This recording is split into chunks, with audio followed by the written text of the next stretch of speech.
ইয়াতে আমার মাওলার ডাইকা রাজি খুশি করার দরকার আছে না না?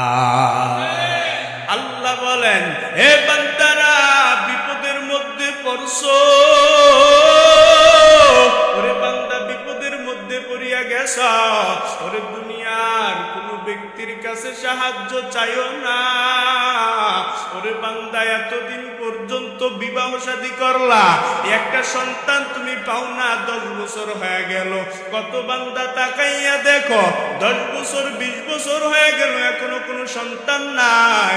ওরে বান্দা, সন্তান নাই, তুমি এখন মুসিবতের মধ্যে পড়ে আসো। ওরে অনেক বাবার দরবারে যাইয়া সন্তান চায়, অনেক পিসাবের কাছে যাইয়া সন্তান চায়। এমন নাফরমান সমাজে আছে না না? বিপদের মধ্যে তুমি পড়ে আসো, রে তোর বাবা তোরে বিপদ থেকে রক্ষা করতে পারবে না। আল্লাহ তো তোর বিপদ থেকে রক্ষা করার মালিক।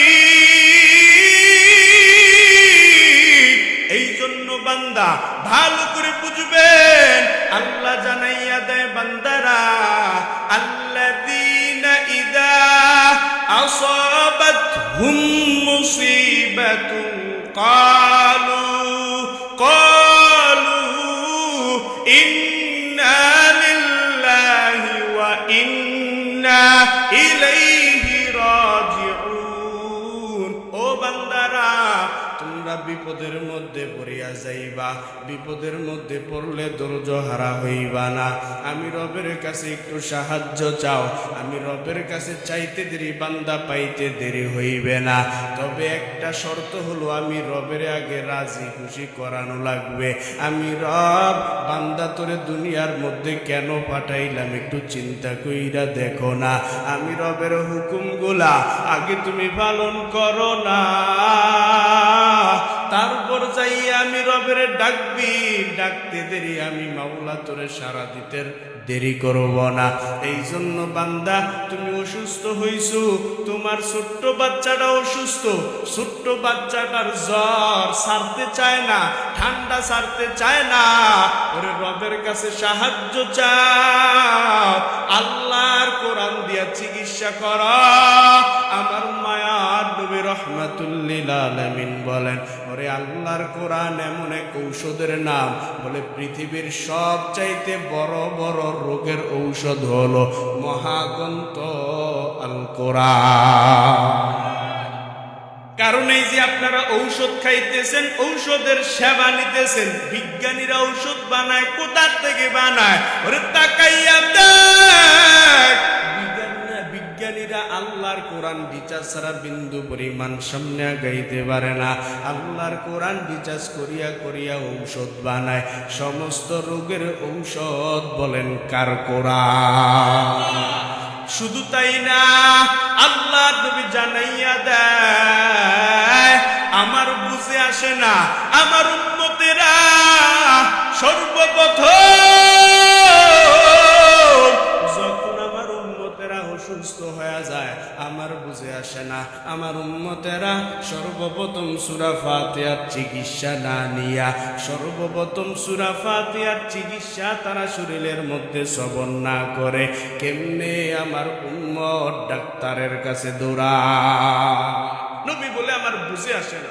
কেননা বান্দা, সূরা ফাতিহা পড়িয়া যদি ঈমানের সহিত ঈমানটারে মজবুত রাখিয়া যদি কেউ সূরা ফাতিহা, ওরে বান্দা, তোমার মহা বড় রোগ, যেই রোগ ডাক্তার তোমারে সহযোগিতা করিয়া সুস্থ করতে পারে না, বড় বড় ওজা কবিরাজ তোমারে সুস্থ করতে পারে না, ঈমানের সহিত সূরা ফাতিহা বড় আর পবিত্র জবান দিয়া যদি এই সূরা ফাতিহা পড়িয়া, এই সূরা ফাতিহার দম যদি পানির মধ্যে করে ঈমানের সহিত পানিটা তুমি পান করো, ওরে পানটি সুস্থ হইতে দেরি হইবে। ইজা আসাবাতহুম মুসিবাতুন ক্বালু ইন্না লিল্লাহি ওয়া ইন্না ইলাইহি রাজিউন। আল্লাহ বলেন বান্দারা, আমি রবের কাছে তোমরা যখন বিপদের মধ্যে পড়িয়া যাইবা, তোমরা যখন মুসিবতের মধ্যে পড়িয়া যাইবা, দুনিয়ার কারো কাছে সাহায্য চাইবা না, আমি রবের কাছে সাহায্য চাইবা। আমি রবের কাছে একটু তালাশ করবা, কারণ দুনিয়ার সব মানুষ হইল ফকির, একমাত্র প্রশংসিত ধনী হলাম আমি আল্লাহ। ইয়া আইয়ুহান নাস আনতুমুল ফুকারাউ ইলাল্লাহ ওয়াল্লাহু হুয়াল গনিয়্যুল হামিদ।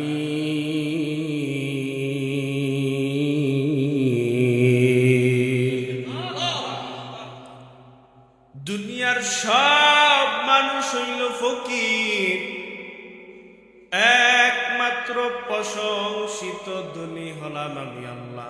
আল্লাহ জানাই রে বান্দারা, দুনিয়ার মধ্যে তোমরা যখন বিপদের মধ্যে পড়িয়া যাইবা, তোমার কিছু টাকার প্রয়োজন চাইবা আমার মাওলার দরবারে, বিপদের মধ্যে পড়িয়া গেছো, কোনো পিসাবের কাছে দৌড়াইও না, তোমার মুসিবত তুমি নিজে রবের কাছ থেকে চায়া নাও।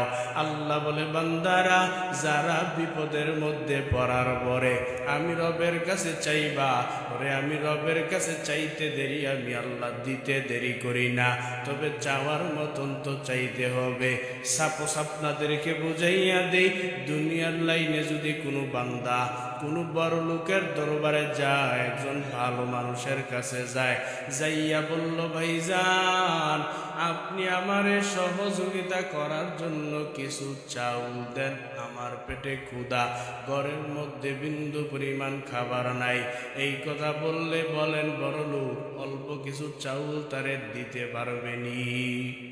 পারবে না, কারণ অল্প কিছু চাউল চাইছে, দিতে কোনো ব্যাপার না, একবার চাইলো দিল। দেওয়ারও তো একটা মাধ্যম আছে, চাওয়ারও একটা মাধ্যম।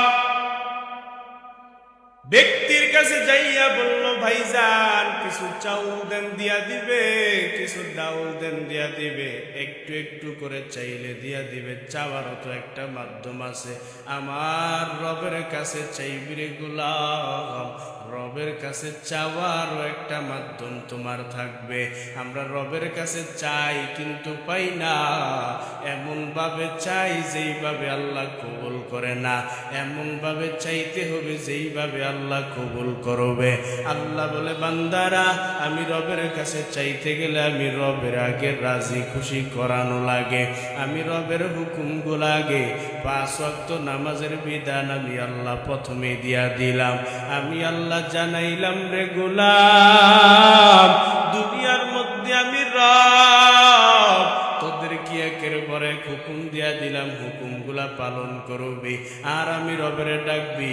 ও ব্যবসায়ী ভাইরা তোমরাও চিন্তা করতে পারো, আগে জিজ্ঞাসা করতে পারো হুজুর জান্নাতের মধ্যে তাড়াতাড়ি কেমনে যাওয়া যায়? ও ব্যবসায়ী দোকানওয়ালা ভাই, জান্নাতের মধ্যে তাড়াতাড়ি কেমনে যাইবারে গোলাম? ওরে আগে রবের রাজি খুশি করো। ব্যবসা করতে গেছো, দোকানটারে খুলছ, ওরে রবের নাম নিয়ে রবের উপর তাওয়াক্কুল করিয়া ব্যবসা শুরু করে দাও।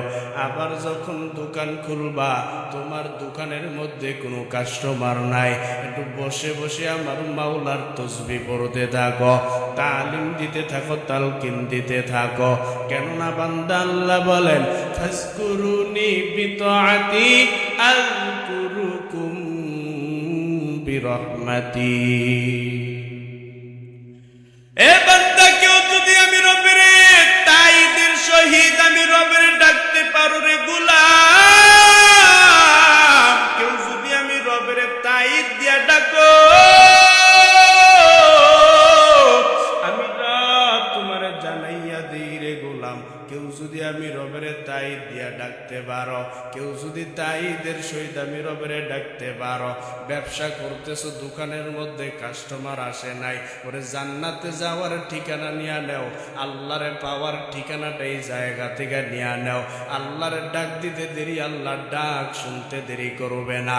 ওরে বান্দা, তুমি ব্যবসা করতেছো, দোকানের মধ্যে কাস্টমার নাই, জলদি করে তুমি কাস্টমার নাই যেহেতু নামাজটা পড়ছো, নামাজের শেষে যাইয়া দোকানের মধ্যে বসিয়া আমার মাওলার একটু জিকির করতে থাকো।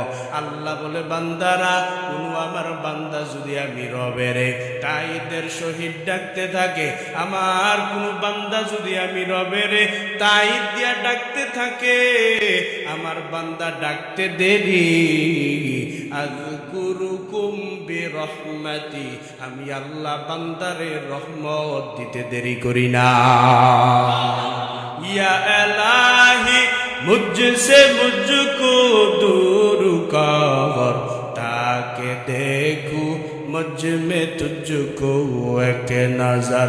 या इलाही तू मेरा माबूद है, या इलाही तू मेरा माशूक है। नदामतुरा ইমামে খশগরে দাওয়া, আম্মা ওয়াকুত ইকতিদা কুন বাদিলু যা মকুন সুসুতি নামাজে পাঞ্জাগানা, ফাওয়াইলুল লিল মুসাল্লিন আল্লাযিনা মুমিনারা ইনামাজ ইস্তাইনু আয়াতে কুরআন বখা